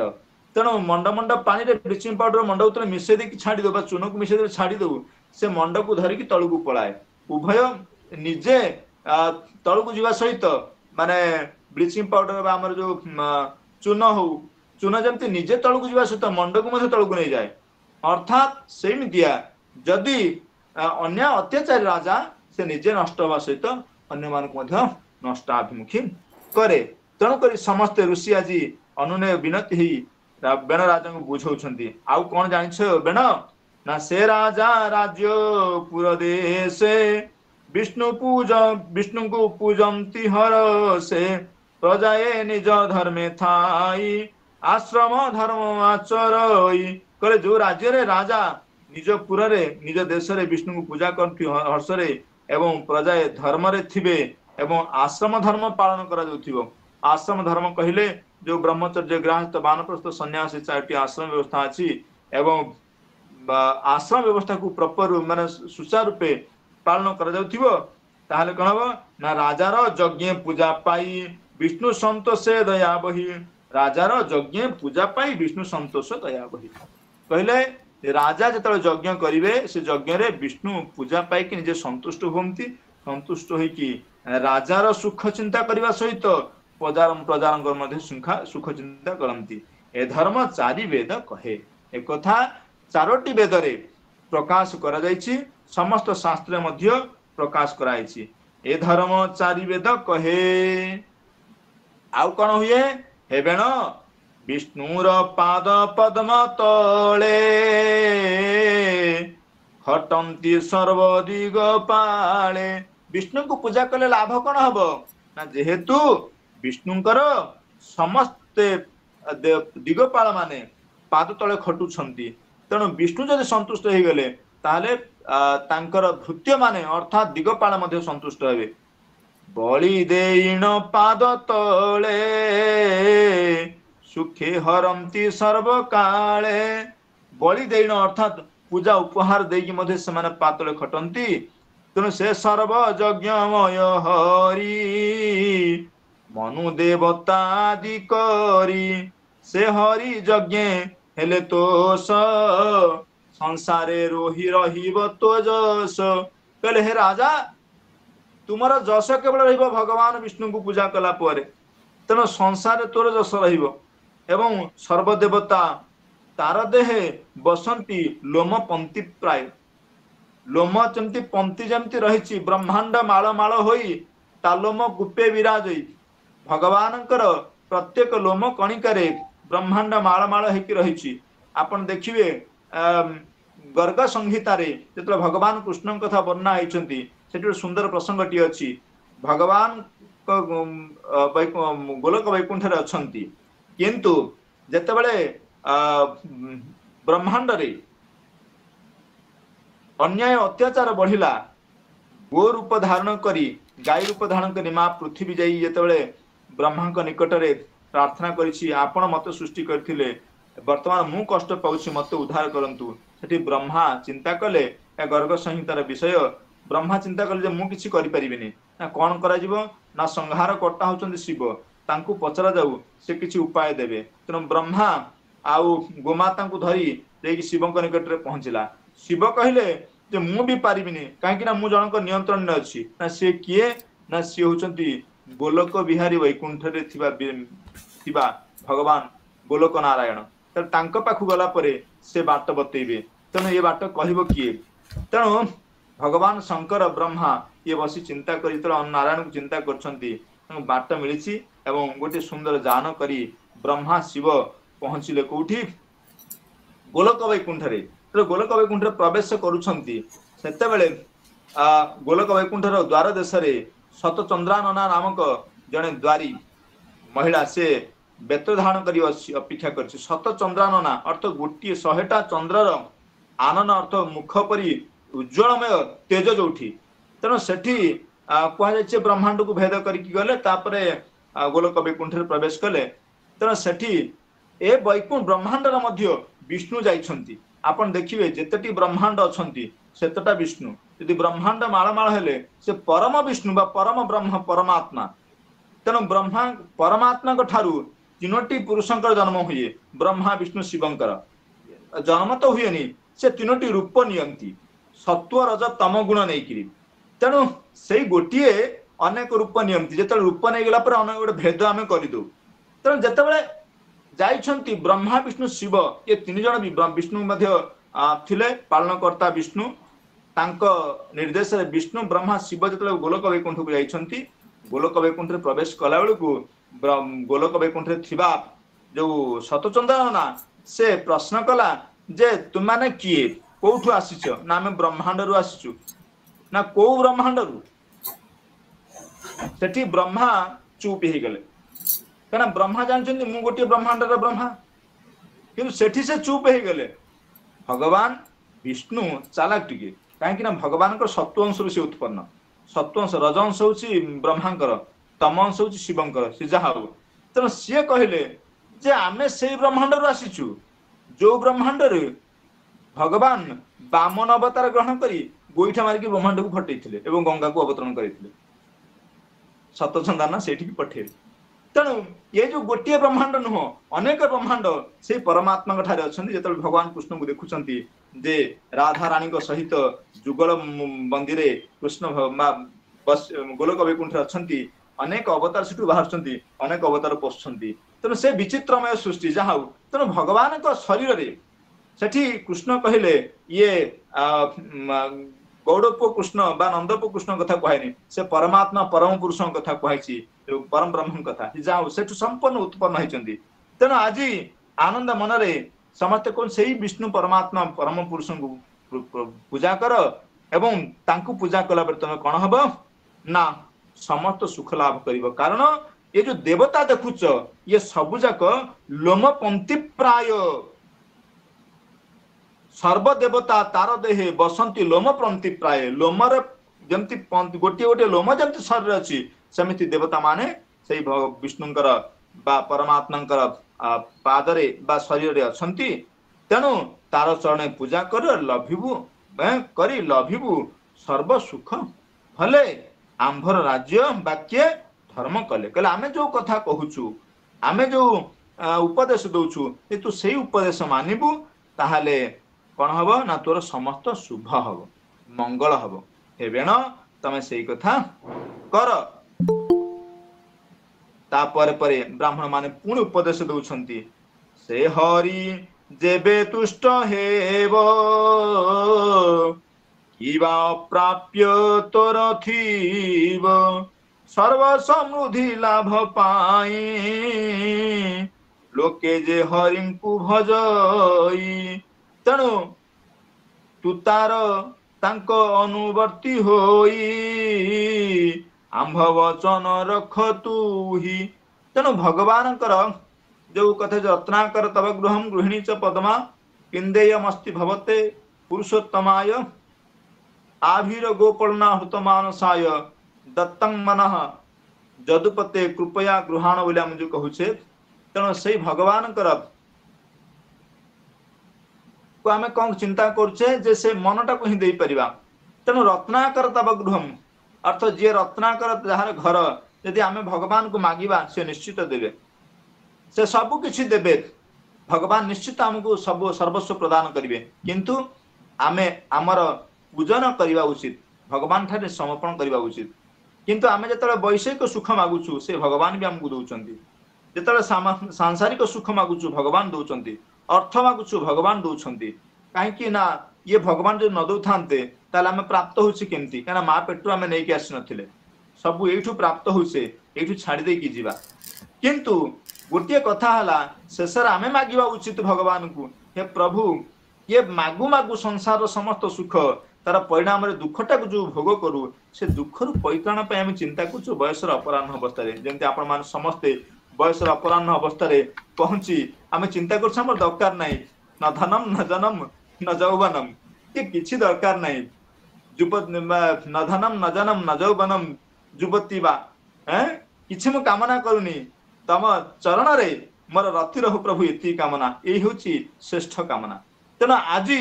बेण जते बेले लोभग्रस्त होउछंती बेण जते बेले विषय सुख भी मजी रहिछंती तांको बाट को आनिया पय ब्राह्मण मान चिंता कले कहले नाइ नहीं तुम गोटे काम कर से विष्णु को भजन कर विष्णुकर पूजा कर विष्णुकर यज्ञ कर ताहाले तुमरा मंगल हबो एवं सर्वविध मंगल हला पर तुमरा मंगल हबो एवं प्रजा मानक मंगल हबो। ऋषि मानकर कथा को सुनी देला जते बेले बेण जे दुष्ट स्वभाव आपण देखिबे उपदेश ही मूर्खाणम प्रकोपाय न शांतये जदि आपण दुष्ट लोक होइछि नै ताकू केमिति उपदेश देबे ना जदि दुष्ट लोक रागी आपण आक्रमण करि आछि क्रोध मंजली करमना ताकू हाथ जोड़ी देबे ताले से दुष्ट लोक शांत हो जिवो। जे दुष्ट लोक आमे उपदेश देबा ताले उपदेश ही मूर्खाणम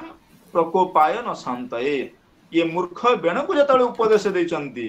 ये क्रोध तार बढ़ी कारण पयपान भुजंगस्य केवलम विषवर्धन यदि अमृत भलिया क्षीर को जदि साप को दबा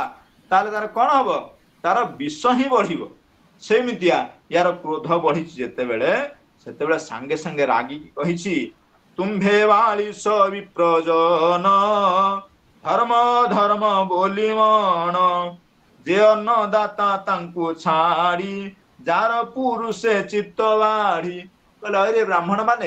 तम माने काहा को कहूछ काहा को चिंता करूछ देख तमे जो जार पुरुष अर्थ पर पुरुष अन्य पुरुष कथा कौन चिंता करछ मु परा अन्न दे कि तुमको बंचेछि मु तुमर अन्नदाता तुमे छाड़ी कि धर्म धर्म बोली मन तुम जो कथा कहूछ तेणु मु अन्नदाता मते छाड़ी तुम काहा पूजा करूछ तुमे बालिश विप्रजन बालिश कहले आगे मूर्ख बालिश कहले मूर्ख हे मूर्ख माने ब्राह्मण माने तमे कौन अन्य को पूजा करूछ एणु ये मूढ़ प्राणी जेते वर्तन्ते शास्त्र विहिते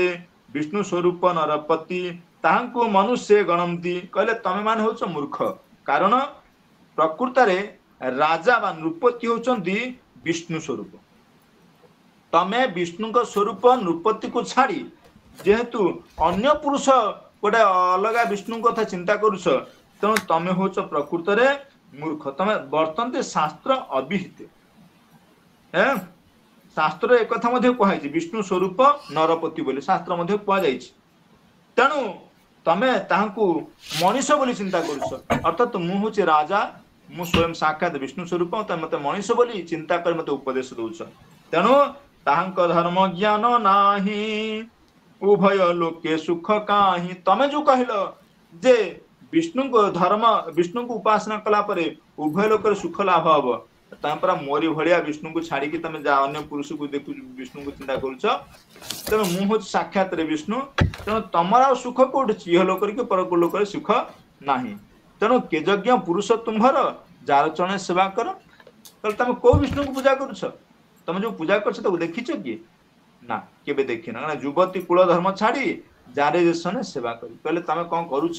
ନା, ସ୍ତ୍ରୀ ଯେମିତି ତାର ନିଜ ସ୍ୱାମୀକୁ ଛାଡି ପରପୁରୁଷ ସହିତ ସମ୍ପର୍କ ରଖେ, ତୁମେ ସେମିତି ମୋ ଭଳିଆ ରାଜାକୁ ପ୍ରାପ୍ତ ହେଇ ଅନ୍ୟ ଜଣକୁ ବିଷ୍ଣୁ ବୋଲି ଚିନ୍ତା କରୁଛ, ଭଗବାନ ବୋଲି ଚିନ୍ତା କରୁଛ, ଯଜ୍ଞ ପୁରୁଷ ବୋଲି ଚିନ୍ତା କରୁଛ। ତେଣୁ ସେଗୁଡାକ ଛାଡ।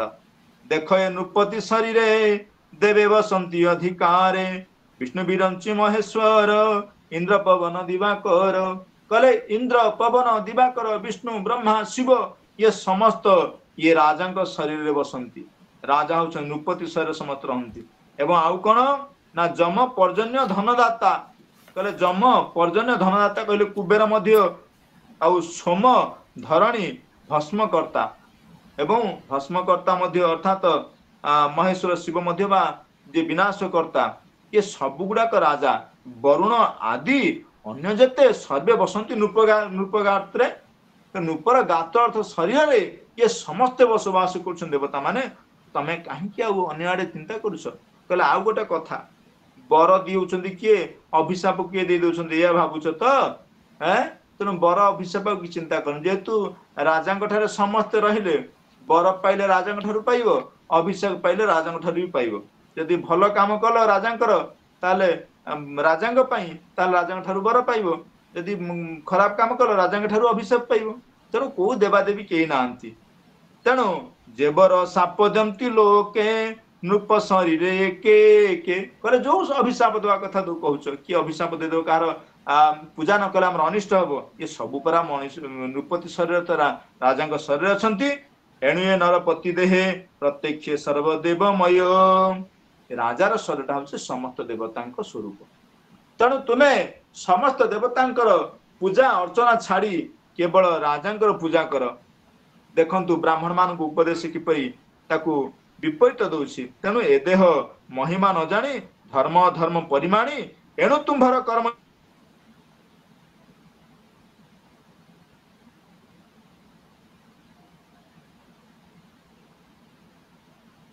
ମୋର ଗୁଣଗାନ କର। ତେଣୁ ମୋହର ଅଗ୍ରତେ ବଳି କର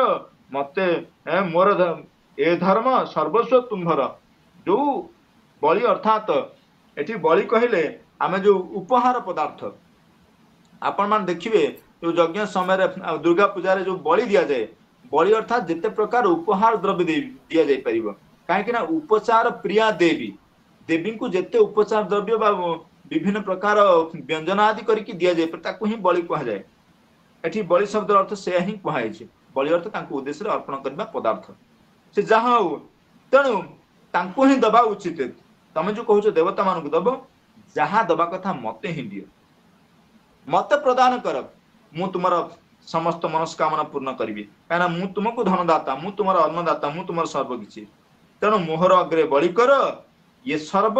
ଏ ଧର୍ମ ସର୍ବସ୍ୱ ତୁମ୍ଭର। କହିଲେ ତୁମର ଧର୍ମ ସର୍ବସ୍ୱ ଯୋଉ ଚିନ୍ତା କରୁଛ, ଧର୍ମ ବୋଲି କହୁଛ, ଏ ହଉଛି ସବୁ ତୁମର ଧର୍ମ। ତୁମେ ମତେ ପୂଜା କର। ମୁଁ ଯଜ୍ଞ ଭାଗ ଆଗ ପାଇ ମତ ମୁଁ ଅନ୍ୟ ଦେବ ନାହିଁ।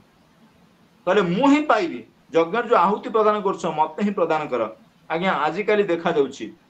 ଆଉ ଯଜ୍ଞ ଯେତେବେଳେ କରାଯାଉଛି ଦେବତାଙ୍କ ଉଦ୍ଦେଶ୍ୟରେ କରିବା ଉଚିତ। ମୁଁ ସ୍କନ୍ଦ ପୁରାଣ ଆଜି ଦେଖୁଥିଲି ଯେ କାର୍ତ୍ତିକ ମାସର ମହାତ୍ମ୍ୟରେ, କାର୍ତ୍ତିକ ମାସରେ ମର୍ତ୍ତ୍ୟରେ ସମସ୍ତ ତୀର୍ଥରେ 33 देवता बसवास करती। त्रयत्रिंश देवाः 33 देवता बोली कह स्कंदपुराण स्पष्ट श्लोक आकार लिखाई 33 कोटी देवता जो आम कहूचे कोट अर्थ गण कहुई कोटि गण देवता 33 देवता रही बोले जहा ये 33 देवता को आम जो प्रदान करुछु यज्ञ भाग से निज निज यज्ञ भाग पाई आम मान शुभ दृष्टि चाहती आमर मंगल कामना करती किंतु आज कहूची बेण तमें आ पूजा करने उचित नुह मते पूजा कर मते आग यज्ञ भाग दियो मु ही सर्वस्व मते पूजा कर आग पूजा कर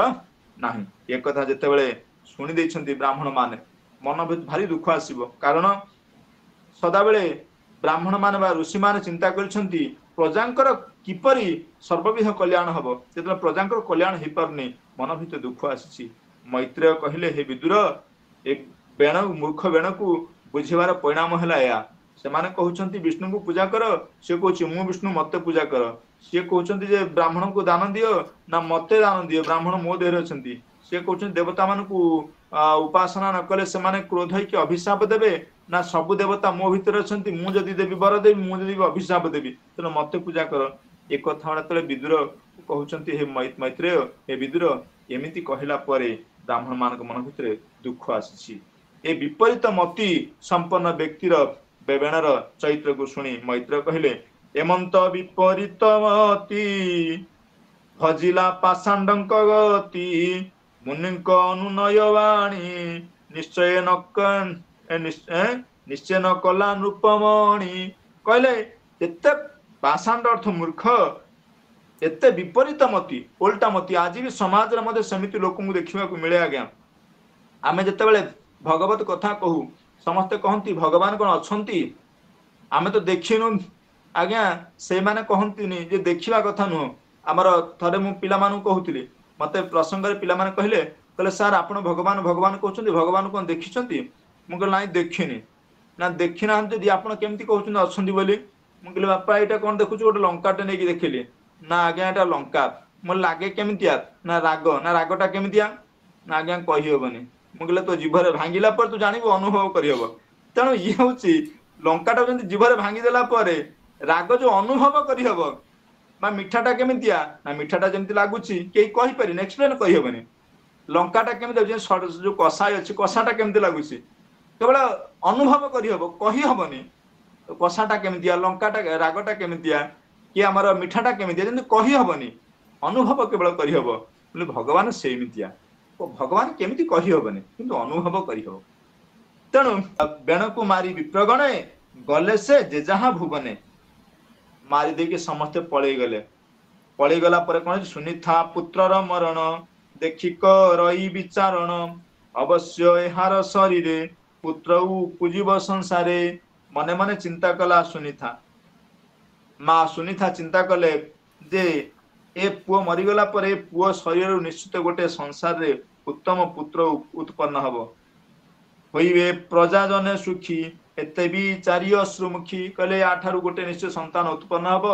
एवं ये प्रजा मानकर उपकार करिवो एक कथा कही कांदी कांदी करी आज कौन करछंती बेणर शरीर को माँ तैल द्रोणी भितरे द्रोणी कहले ना भलिया गोटे हेथिबो द्रोणी ना भलिया से शरीर को शुआई दि जाव तेल ता भीतर ढालिकी ता भीतर रखा तेल भितर अर्थात तैल भितर शरीर टी बहुत दिन पर्यंत सुरक्षित होकर रहे आम देखा आचार करुचे आपण मैंने देखिए आचार तेल देवार कारण हूँ आचार तेलटा से सुरक्षित होकर माने बहुत दिन पर्यंत नष्ट हबन रहिबो सेमितिया शरीरटा को जिते तेल भितर बुड़े रखिले बहुत दिन पर्यंत रहिबो तेणु बेण शरीर को तेल द्रोणी रखी आज माँ सबुदिन सुरक्षित रखिछंती ए समय कौन है ना होम समय एक दिने सरस्वती रे विप्रजने निश्चंते प्रातः स्नान करी होमे पूजरे नरहरि गोटे होम समय रे पूजा समय रे दिने ब्राह्मण माने सरस्वती नदी कूल रे प्रातः स्नान सारी से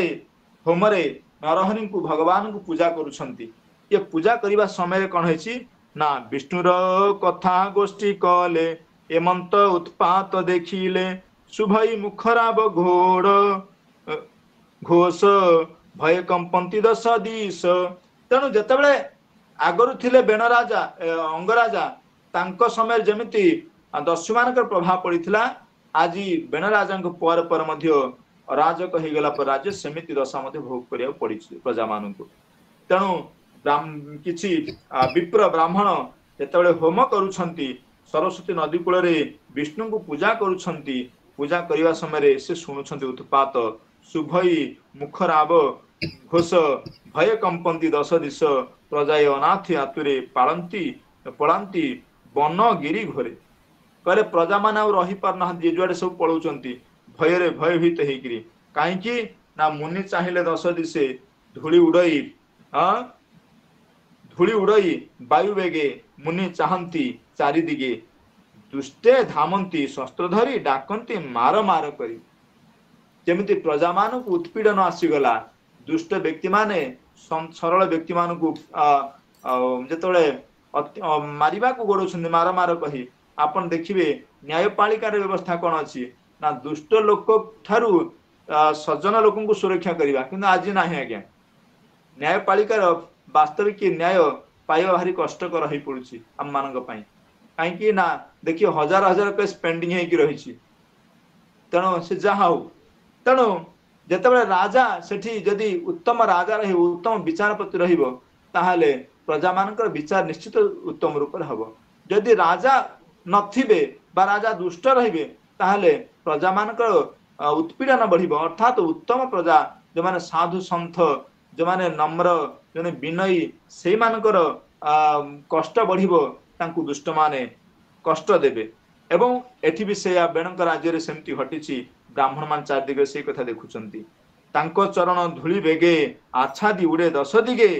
दुष्टे लुटंती प्रजाधन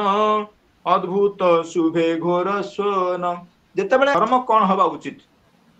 संसार रे सदाबेले समदृष्टि हवा उचित समस्त को समान दृष्टि देखिब शांत स्वरूप हब विवेकवान हब उत्तम लक्षण युक्त हब दुखींकर कुशल चिंता करिब जे दुखरे अछन कुशल चिंता करिब सुख सुखींक पई सुख कथा चिंता करिब परर उपकार करिब से होछि प्रकृत रे ब्राह्मण जदि एगुड़ाक न करे से तपस्या मग्न रहिला ताले से तपस्या होछि तुच्छ तपस्या किसी प्रयोजन ना कहीं तपस्या करी जे तप आचरण करी जदि परर उपकार न करि पाले तपस्या तुच्छ तेणु आपण मान देखंतु जे आमे देखुतले जे विश्वामित्र भरद्वाज एमाने सब जो बड़ बड़ ऋषि थिले एमाने तपस्या करुथिले तपस्या अर्थ नुह जे जाई कोठी एकांत रे बसी जोगस्थ हेई ध्यान करिबा तपस्या अर्थ कौन कर्म एपरि करिबा जहा द्वारा कि जगतर मंगल हबो ये समस्त जन जन साइंटिस्ट भरद्वाज कहतु विश्वामित्र कहतु समस्त तो वैज्ञानिक जमी आमर अरुण कुमार महापात्र सार अच्छा जड़े वैज्ञानिक तेणु से सेमिति समस्ते जड़े जड़े वैज्ञानिक आज्ञा एमान काम कौन वैज्ञानिक मान काम कौन ना जगतर मंगल काम करवा तेणु ब्राह्मण मान तप आचरण करते अर्थात से जन वैज्ञानिक थे से काम था जगतर मंगल करवा तेणु कहे जदि ब्राह्मण मैंने जो तप आचरण करुँच जगतर मंगल हो पारनी तार फल केमती ना भग्न भांडरे क्षीर प्राय जमती हांडीटे अच्छी हांडी रे जदि कणा होते क्षीर ढाले से हांडी जमती क्षीर रमितिया जदि ये शरीर प्राप्त हो परर उपकार आम जदि विनियोग न कर शरीर प्राप्त हो जदि अन्य मंगल चिंता न कर पारे सरुचि भग्न भांड प्राय भाग्न अर्थ हांडी भंगा हांडी भाया आम जिते तप थी से तप गुड़ाक नष्ट हो काउ भाया कला कृष्णकाय नासिका हनु भयंकर नाक गुड़ाक बड़ बड़ कि हनु मध्य हनु हाड़ भयंकर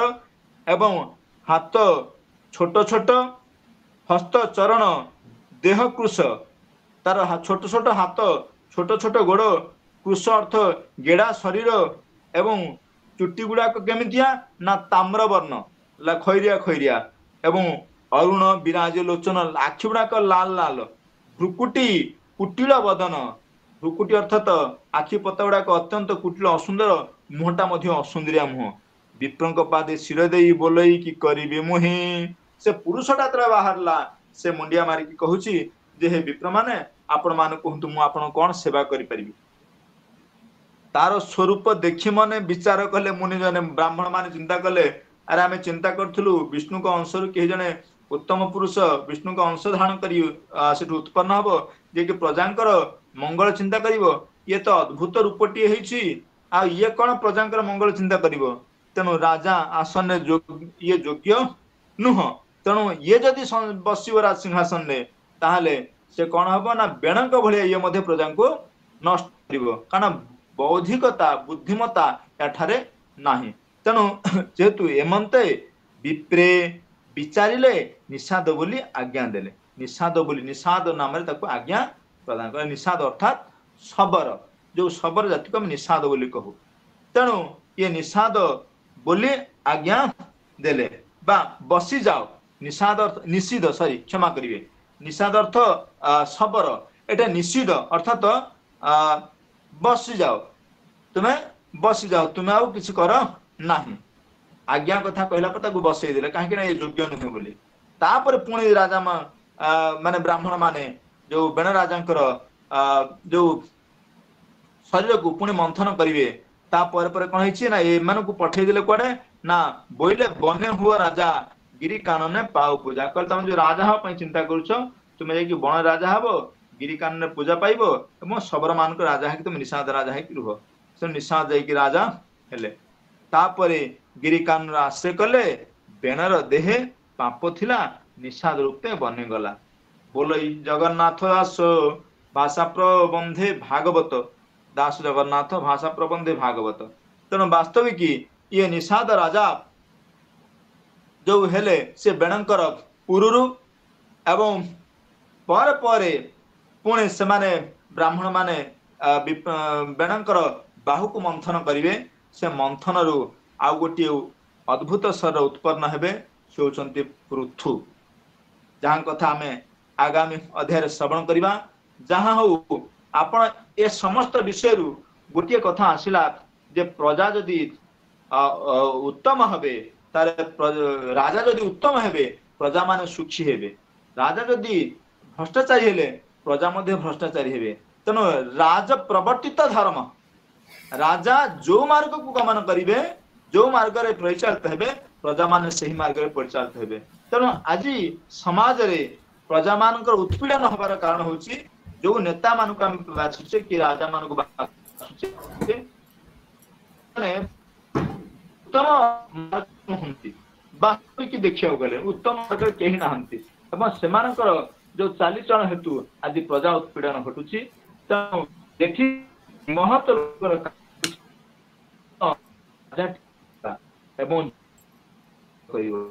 भगवत विश्वासी